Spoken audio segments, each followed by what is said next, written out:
This all went down years ago. I have never been a camping guy. It's just not my thing. The dirt, the bugs, those miserable nights in a sleeping bag that somehow turns into a slab of concrete by morning. I've been dragged on more camping trips than I can remember, and never by choice. My dad is one of those rugged, outdoorsy types. Every summer when I was a kid, he'd haul me out into the middle of nowhere with his equally tough friends to unplug and commune with nature. By my sophomore year of high school, I'd had my fill of the misery and the quiet. I finally managed to talk him into letting me bring a friend along just to make the whole ordeal a little more bearable. To my surprise, he agreed pretty easily.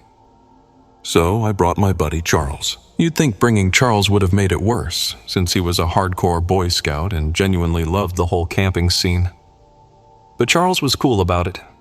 He'd give me a hard time for hating it, but he wasn't one of those, "you're not a real man if you don't love the woods" guys. Plus, if I was going to suffer, I figured it was better to suffer with someone who actually knew how to build a fire and pitch a tent without it becoming a 3-hour comedy of errors. He was totally on board, partly because he loves camping, but also because back then he was looking for any excuse to get out of his house. The trip went sideways from the get-go. Turns out, one of my dad's buddies had screwed up the reservation. Instead of some remote, peaceful spot deep in the woods, we ended up at this lousy, overdeveloped campground. I'm talking flush toilets, paved pathways, even a playground for little kids. This wasn't camping. This was glorified backyard living, or glamping, I guess. Saying my dad was pissed would be a massive understatement. But we didn't even discover the real kicker until a few hours in. Right next to the campground was a mini amusement park. I'm not kidding. A full-on amusement park with carnival games, a Ferris wheel, and a couple of roller coasters. It was surreal. Those two worlds should never collide. An amusement park and a campsite. Everyone was furious. My dad and his friend grumbled non-stop about how this wasn't real camping, and even Charles wouldn't let it go. "This isn't real camping," he kept saying, like I needed the reminder. It started getting under my skin, especially when he started making jokes about my family as if we were the ones who didn't know what real camping was. Look, I hate camping, but I know what it's supposed to be. I finally told him to knock it off, and he did. The whole situation was a bust. We'd driven for hours to get there. It wasn't like we could just pack up and leave. So, with no other options, we decided to make the best of it. The adults sulked for a while, but eventually started setting up camp. And Charles, of course, saw his moment to shine. In what felt like minutes, he had our tent up. Every knot perfect. The rain fly secure. The whole thing staked down like it was built to withstand a hurricane. Even my dad, a guy who only gives a compliment if you're bleeding or unconscious, gave a nod of approval. I have to admit, that kind of bugged me. Charles and I were sharing a tent. Once camp was set up and dinner was over, we slipped away under the excuse of getting our stuff organized. The truth was, Charles had brought a little metal pipe and some weed in an old Altoids tin. Nothing major, just enough to take the edge off. I should mention, Charles and I were in that rebellious phase where we were all about pushing boundaries and hanging out in places we shouldn't. I don't smoke anymore, and part of me will always wonder if I only ever did it to be defiant and stand out. Anyway, we snuck off into a corner of the woods and smoked, laughing the whole time. We weren't too worried about the smell. We planned on avoiding the adults for the rest of the night. After we were done, we headed back to the tent. We chilled for a few hours, talking about friends from school, and both agreed we had way too much energy to even think about sleep. Charles got this mischievous grin on his face, and I knew he was cooking up something. He suggested we go explore the campground. I was skeptical, until I realized he meant the amusement park. That got my attention instantly. He said it would probably be a piece of cake to get to the top of one of the roller coasters. We were really into climbing stuff back then, and the idea of scaling a roller coaster sounded insane and awesome. So, once we were sure everyone was out cold, we made our move. It was late, well past midnight. We grabbed our flashlights and headed for the fence around the park. It wasn't even a challenge. A quick boost from Charles and we were over. The place was pitch black, but there were security guards making rounds. Every so often, we'd hear the low hum of a golf cart engine. It felt like we were in a stealth video game, ducking behind buildings and trash cans, trying to stay out of sight. At one point, we had to make a mad dash across an open concourse to avoid a guard. It was a serious adrenaline rush, but scary as hell. It's a hard feeling to describe. Everything felt like a game, but we both knew the consequences would be real if we got caught. We finally made it to the base of the biggest roller coaster. Up close, it looked way more massive than it did from our campsite. We spotted the maintenance ladder running up the side of the first big hill and didn't hesitate. The metal rungs clanged softly under our feet as we climbed, trying to be as quiet as possible. Part of the climb didn't even have a railing, which was legitimately terrifying. We finally reached the top, and the view was unreal. We could see the entire park sprawled out below us, dark and silent. We took a single photo up there just to prove we did it. I wish we'd taken more, but we were being super cautious. If someone spotted us from the ground, we'd have no way to get down in time. Eventually, we figured we'd pushed our luck far enough and started to head back. Climbing down was even scarier than climbing up. Once we were on the ground, we began creeping back through the park the way we came. For some reason, the trip back felt quicker. Maybe the security patrols had thinned out. I can't really say. We were maybe 5 minutes from our entry point when we had to freeze. A guard was making a round in his golf cart, so we ducked behind a concession stand to wait for him to pass. That's when I saw something move in the shadows. At first, I thought it was my eyes playing tricks on me, or maybe a weird shadow from the cart's headlights. But then Charles tapped my arm and pointed to the exact same spot. I stared harder into the darkness and confirmed it. About 30 feet away, tucked in the narrow gap between two game booths, was another person. They were crouched down, just like us, clearly also hiding from the guard. But this wasn't some other kid. The worst part was, I was almost positive they were staring right at us. Now we were genuinely scared. Between the guards and this new threat, the situation was getting intense. We still couldn't move. The guard hadn't passed yet. I kept my eyes locked on the figure, and they suddenly started to move. They darted across a patch of open ground and passed right through the glow of a nearby street lamp. For a split second, I saw him clearly. It was a man, like I'd thought.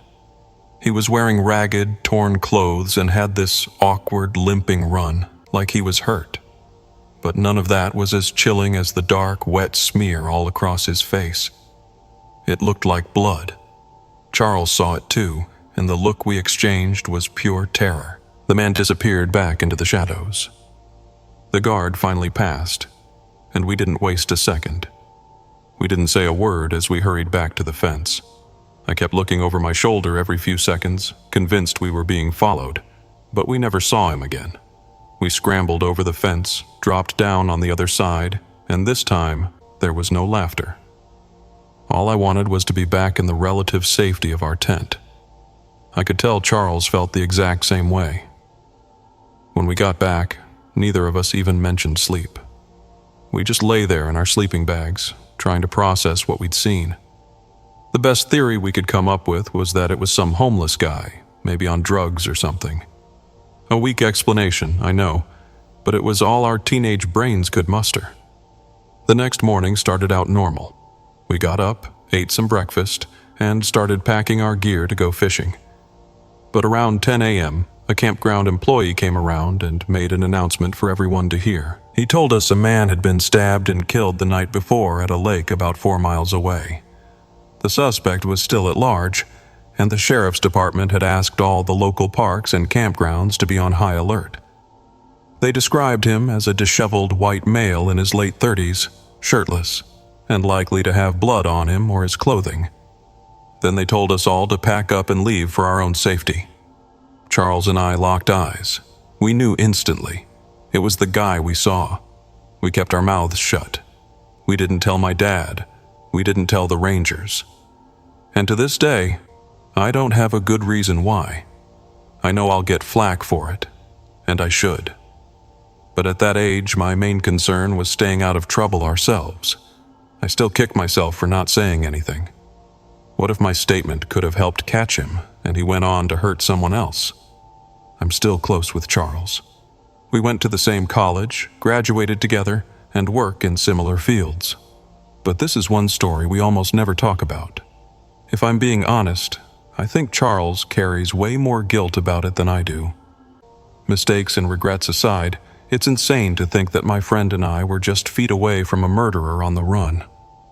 I don't like to think about what could have happened if our paths had crossed that night. This isn't your typical horror story, but I promise you, it's one that stuck with me for years. It all started when I was about 2 years out of college. I was technically working on a graduate certificate online from my alma mater, but let's be real, I had a ton of free time.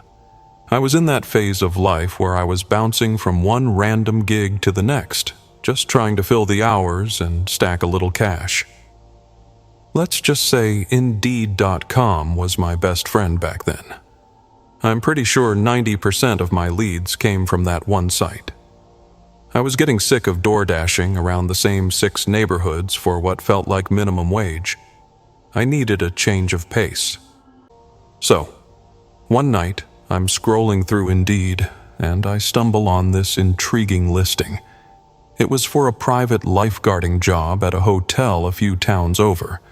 Now, that doesn't sound too weird on its own, but there were a couple of details in that post that just didn't add up. First, the hours were backwards. I mean, completely flipped. You'd expect a hotel pool to be open from like 9 a.m. to 9 p.m., right? Maybe with a lifeguard break in the middle of the day. This was the exact opposite. They wanted someone to work from 5 p.m. to 1 a.m. on weekdays. It was a night shift for a pool. But that wasn't the weirdest part. The job requirements specifically asked for someone who did not speak Spanish. Let me say that again. They explicitly wanted a non-Spanish speaker. Here was my problem. I've spoken Spanish since I was a kid. I'm half Mexican, and the town where this hotel was located had a huge Spanish-speaking population. So that requirement made 0 sense to me. In fact, nothing about the job made any sense. I remember just staring at my screen, completely baffled. But there was one thing that made perfect sense. The pay. $30 an hour. Back then, that was like finding a winning lottery ticket in your old jeans. It was a game changer. So, I made a decision. I decided to ignore all the red flags and focus on the number. I would just pretend I didn't speak Spanish. What were they gonna do? Test me? The job must have been new or nobody else wanted it, because I heard back within hours and got an interview right away. Cut to my first day. I pull up to the hotel and it looks totally normal. This friendly, round-faced guy comes out to greet me. We chat, exchange info. He's cracking jokes. Super cool guy. He put me at ease instantly. But as we're walking into the main building, this other guy, taller and leaner, turns the corner and just locks eyes with me. I immediately felt like I was being sized up. I wondered if the first guy's friendly act was just to get me to let my guard down. The taller guy walks right up to me and starts speaking in rapid-fire Spanish. No hello, no smile, no handshake. Nothing. I knew exactly what he was doing. He was testing me. The listing wasn't a joke. I just gave him a blank stare, even though I understood every word. He wasn't saying anything important, just mumbling about the weather or something. After a few seconds of me playing dumb, I glanced at the first guy, who looked at the taller guy, and they both just burst out laughing. The taller guy finally smiled, shook my hand, and said, "Hey man, just messing with you." I played along, but I was weirded out. He introduced himself as Jeff, and the bigger guy as Stefan. The 3 of us walked through the complex toward the pool, and Jeff, who seemed to be the one in charge, explained the job. He said they needed the late hours to increase revenue by charging non-guests for pool access. I didn't even know if that was legal, but I wasn't about to ask. As for the Spanish thing, he said they wanted to prevent rowdy outsiders from harassing the staff. It was a flimsy excuse, but I nodded along. My duties were simple. Lifeguard, obviously. Collect money from non-guests. Call Jeff if there was any trouble. And there was one more rule. He told me that if anyone showed me a blue wristband, I was to let them into the pool house, which was a large shed-like building behind the lifeguard stand. I didn't ask questions. The first week was chill. Honestly, the first few weeks were fine. More people used the pool than I expected, so I stayed busy collecting money and keeping watch. No wristbands. The first time someone showed me one was about a month in. This buff Hispanic dude in sunglasses and a white button-down walked up. He didn't speak a word of English, just flashed the blue band. I unlocked the pool house for him. About an hour later, he came out and headed for the exit. The door locked automatically, so I didn't have to do anything, but I watched him leave. His backpack looked a lot fuller than when he went in. Other than that, everything seemed normal. Over the next few weeks, more and more people started showing up with wristbands, often in small groups, and way more non-guests started using the pool.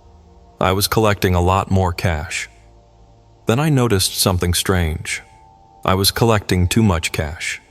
People were consistently overpaying me by a crazy amount. I called Jeff about it, and he just brushed me off. "People make mistakes," he said. And then he hung up on me mid-sentence. Amid all the other shady stuff, that short phone call was the confirmation I needed. I was involved in something bigger than just lifeguarding. The second I hung up, the reality of the situation hit me like a ton of bricks. My mind shut out all the noise until one thought was left, clear as day. Money laundering. I didn't know what to do. My gut was screaming at me to get out, to run and never look back. But I had no proof, and I didn't want to walk away from $30 an hour over a suspicion. So I kept my head down and kept the job. After that, I started connecting the dots. The pool house was clearly where the real action was. Illegal gambling, drug deals, maybe something worse. Whatever it was happening right behind me every night, hidden by a single locked door. The pool patrons, especially the wristband crew, started getting friendlier with me. Strangers learned my name. I started getting tips, high fives, hellos. And as they got more comfortable, they started talking more freely around me. I'd catch snippets of their conversations in Spanish, and let's just say, all my suspicions were confirmed. I'll admit, the extra cash and the camaraderie made it easier to look the other way. Plus, my hands were clean. I was just doing the job I was hired to do. Speaking of the job, I actually ended up saving a kid a few days later. He'd wandered into the deep end and couldn't swim. It wasn't some heroic movie scene, I just jumped in and pulled him out. But when I surfaced with him, everyone around the pool gave me a standing ovation. It was a wild feeling.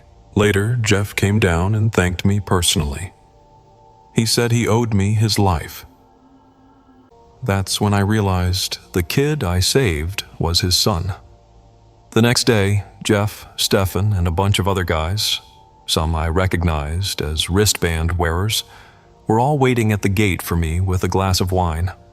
It felt amazing. But that feeling didn't last. After everyone toasted to me, one of the men made a toast in Spanish. I don't remember the exact words, but it wasn't good. He was toasting all the money they were making and the lives they were ruining to get it. Everyone laughed and drank. And that was the moment I realized I had gotten addicted to something truly toxic. No amount of money or tips justified me staying in that environment. And yet, I had. The next day, my mom called me while I was at the pool. Now my mom, God rest her soul, only ever called if it was serious, so I had to answer. I climbed down from the stand and went to what I thought was a private alcove for some privacy. My mom only speaks Spanish, so naturally our whole conversation was in Spanish. I don't even remember what she called about, What I do remember is hanging up, turning around, and Stefan was standing right there, blocking my path. He was not the friendly guy from day one. After a long, uncomfortable silence, he asked, "How long have you known Spanish?" I played dumb, said I was just practicing with a friend, trying to learn, but I could tell he didn't believe me. He just stared, and I could see him turning something over in his mind. My heart was pounding. I genuinely thought he was deciding whether or not to hurt me. Finally, he just said, "Okay." Then he turned and walked away. I went back to my post, my legs shaking. I debated just leaving, but I was frozen. What if they took that as a sign of guilt? What if this was all a test?